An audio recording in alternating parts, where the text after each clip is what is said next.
Halo kaula muda, gimana nih kabarnya? Semoga selalu happy and healthy ya. Jangan lupa tetap melaksanakan protokol kesehatan biar segera bebas dari pandemi. Oke, aku Santika Miftahyana dari Prodi Bimbingan dan Konseling, salah satu anchor di Ada Jiwa Podcast. Di Ada Jiwa Podcast kita akan membahas keresahan dan kebahagiaan menjadi kaula muda. Dan kali ini tema yang kita omongin yakni tentang gimana sih caranya mengatasi strict parents. Kamu udah semua pasti punya orang tua yang selalu membatasi kegiatan anaknya. Baru juga pergi sama temennya udah ditanya kapan pulangnya, perginya sama siapa, pokoknya banyak deh. Sampai kadang kita tuh gak enjoy pas lagi main sama teman-teman.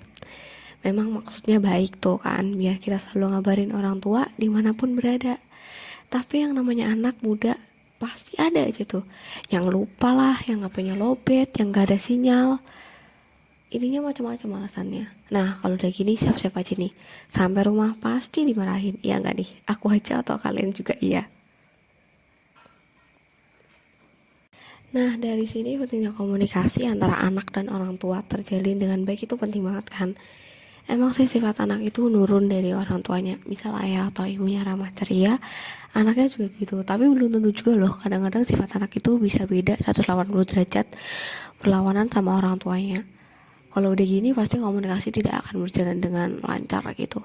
Nah, bayangin aja kalau ada salah paham, misal pergi sama temen nih, terus pulangnya kemalaman, gak bisa ngabarin karena HP mati.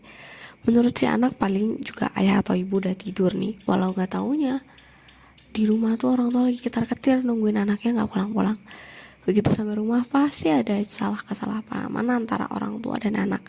Makanya penting banget kan komunikasi itu. Nah, biar lebih mudah dipahami kaula muda semua, agar orang tua nggak overprotective sama anak, bisa dimulai dari komunikasi. Sebelumnya apa sih itu komunikasi?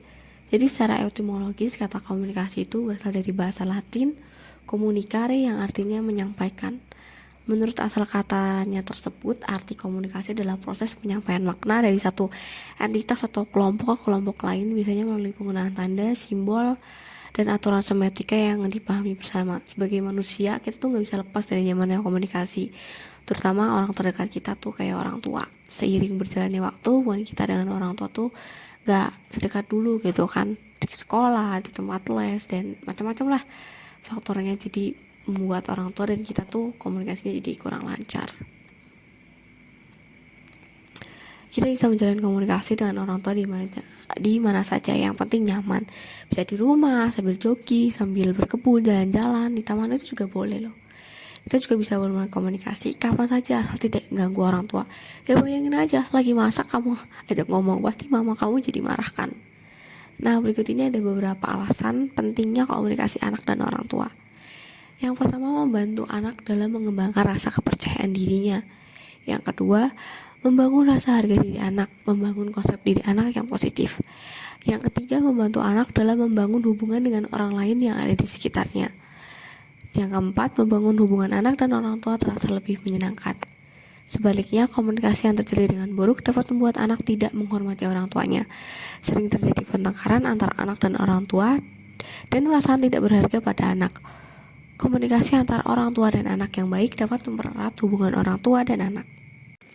Berikut ini ada beberapa cara berkomunikasi dengan orang tua. Yang pertama, awali berbicara atau komunikasi dengan orang tua lewat keseharian kita.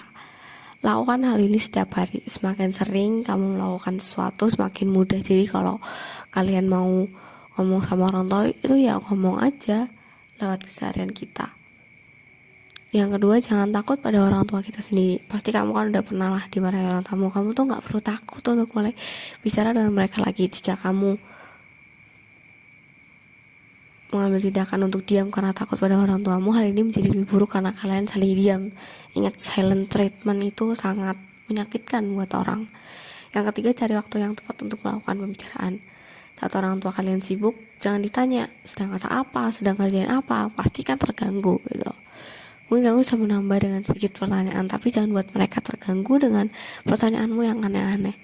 Yang keempat, coba bersikap netral dan posisikan orang tua sebagai teman. Salah satu hal yang sering menjadi alasan mengapa sulit berdiskusi dengan orang tua adalah kesulitan mereka untuk melepaskan status kita sebagai anak. Ini hal yang sangat wajar, sehingga baiknya kita yang mencoba melakukan sesuatu untuk membuat pembicaraan terasa lebih nyaman. Kita bisa mencoba melepaskan status mereka sebagai orang tua dalam pembicaraan tersebut dan memposisikan mereka sebagai teman atau rekan, ya biar lebih kerasa best friend aja gitu, biar nggak kaku-kaku amat lah. Yang kelima, bersikap jujur dan orang tua. Ini nih yang paling penting. Seringkali ada hal-hal yang orang tua lakukan dan tidak kita sukai. Misal ketika kita memiliki masalah dengan pasangan, orang tua berinisiatif untuk membantu kita dengan bicara dengan pasangan kita. Nah kan itu nggak bagus ya. Itu bisa bikin hubungan kita sama orang tua itu retak. Dengan mengkomunikasikan apa yang dirasakan, kita bisa perlahan menghindari kesalahan sehingga itu nggak numpuk dalam hati kita loh. Kesalahan tersebut jika tak diatasi segera malah bisa memperburuk hubungan kita dengan orang tua. Yang terakhir, bicarakan dengan salah satu orang tua terlebih dahulu. Jika takut berbicara kepada orang tua, coba bicarakan dengan salah satunya. Pasti kalian ada yang lebih dekat nih, mau sama ayah atau sama ibu, itu bisa-bisa aja. Kita bisa bicarakan pada mereka dari tingkat kenyamanan kita pada orang tua dan pembicaraan apa yang akan kita lakukan. Yuk kita jalani komunikasi yang baik dengan orang tua. Dengan terjalannya komunikasi antara anak dan orang tua, kita bisa jadi lebih mengerti sebenarnya kegelisahan apa sih yang menyebabkan orang tua itu kita jadi strict dan overprotective sama anaknya. Kita sebagai anak juga harus ngerti kalau orang tua itu ya memang suka khawatir yang berlebihan. Orang tua kita pasti sangat sayang dengan anaknya, namun ada beberapa cara yang salah dan menyebabkan kita sebagai anak itu gak nyaman. Oleh karena itu, kita sebagai anak juga harus ngomong atau menyuarakan ketika ada tindakan orang tua kita yang sekiranya sudah berlebihan. Oke, segitu dulu di Ada Jiwa Podcast kali ini. I hope you enjoy and get the benefit for this session. Thank you for listening and see you di kesempatan berikutnya. Bye, salam Kawula Muda.